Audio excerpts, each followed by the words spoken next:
जनभावना times में आपका स्वागत है। मैं हूं आपके साथ पारिजात। देश के मौजूदा सेना प्रमुख जनरल एम नरवणे का कार्यकाल 30 अप्रैल को समाप्त हो रहा है। नरवणे के बाद उनकी जगह लेफ्टिनेंट जनरल मनोज पांडे अगले भारतीय आर्मी चीफ होंगे। वे 30 अप्रैल को देश के सेना प्रमुख के तौर पर अपना पदभार ग्रहण करेंगे। लेफ्टिनेंट जनरल मनोज पांडे अभी थल सेना के उप प्रमुख हैं। यह पहला ऐसा अवसर होगा जब इंजीनियर्स कॉर्प्स के कोई देश का आर्मी चीफ इंजीनियर कॉर्प्स से बनेगा। अब तक इन्फेंट्री, आर्म्ड और आर्टिलरी अधिकारी ही आर्मी चीफ बनते आए हैं। थल सेना के उप प्रमुख बनने से पहले लेफ्टिनेंट जनरल मनोज पांडे पूर्वी कमान को लीड कर रहे थे। इस कमान पर सिक्किम और अरुणाचल प्रदेश सेक्टर में वास्तविक नियंत्रण रेखा की रक्षा की जिम्मेदारी है। लेफ्टिनेंट जनरल पांडे को दिसंबर 1982 में बॉम्बे सैम्पर्स से कमीशन किया गया था। उन्होंने जम्मू कश्मीर में ऑपरेशन पराक्रम के दौरान नियंत्रण रेखा के पास एक इंजीनियर रेजिमेंट की कमान भी संभाली थी। इसके अलावा उन्होंने पश्चिमी लद्दाख के ऊंचाई वाले इलाकों में एक पर्वतीय डिवीज़न और पूर्वोत्तर में एक कोर डिवीज़न की भी कमान संभाली। उन्होंने अपने बेहतरीन कैरियर में कई अहम पदों पर काम किया और विभिन्न इलाकों में आतंकवाद विरोधी अभियानों में सफलतापूर्वक भाग लिया। इसी साल फरवरी में लेफ्टिनेंट जनरल मनोज पांडे ने लेफ्टिनेंट जनरल सीपी मोहंती की जगह भारतीय सेना के वाइस चीफ ऑफिसर के तौर पर पदभार संभाला था। लेफ्टिनेंट जनरल मनोज पांडे आतंकवाद के खिलाफ कई ऑपरेशंस में सक्रिय रहे हैं। अपने विशेष करियर में उन्होंने सभी प्रकार के इलाकों में पारंपरिक और साथ ही आतंकवाद विरोधी अभियानों में कई प्रतिष्ठित कमांड और स्टाफ संबंधी दायित्वों का निर्वहन किया है। वे संयुक्त राष्ट्र के कई मिशन में भी योगदान दे चुके हैं।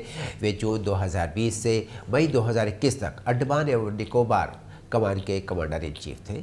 ऑपरेशन पराक्रम में भी लेफ्टिनेंट जनरल मनोज पांडे ने महत्वपूर्ण भूमिका निभाई है।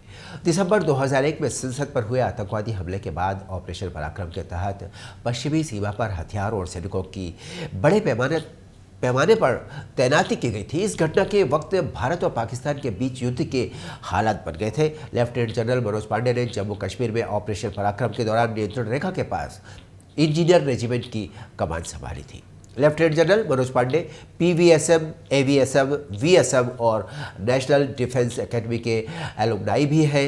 Lieutenant general Pandey corps of engineer में 1982 में कमीशन हुए थे। लेफ्टिनेंट जनरल मनोज पांडे ने जम्मू कश्मीर के संवेदनशील पल्लन वाले सेक्टर में ऑपरेशन पराक्रम के दौरान एलओसी के पास 117 इंजीनियर रेजिमेंट को कमांड दिया था।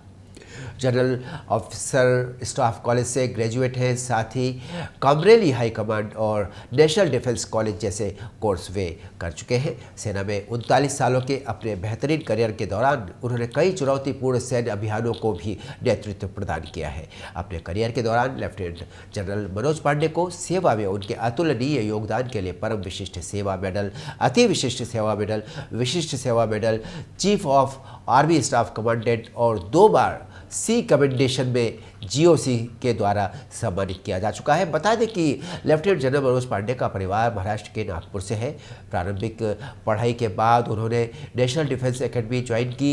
एनडीए के बाद उन्होंने इंडियन मिलिट्री एकेडमी ज्वाइन की। 3 मई 1987 को डेंटल कॉलेज की गोल्ड मेडलिस्ट अर्चना साल्पेकर से उनका विवाह हुआ।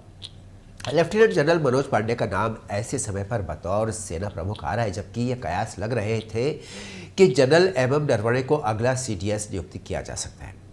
हम बताना चाहेंगे कि जनरल विपिन रावत के हेलीकॉप्टर हादसे में बलिदान होने के बाद से देश में सीडीएस का पद खाली है। 8 दिसंबर को हेलीकॉप्टर हादसे में सीडीएस जनरल विपिन रावत, उनकी पत्नी मधुलेखा समेत सेना के 12 जवान बलिदान हो गए थे। मिलते हैं अगले अपडेट में, तब तक देखते रहिए जनभावना टाइम्स।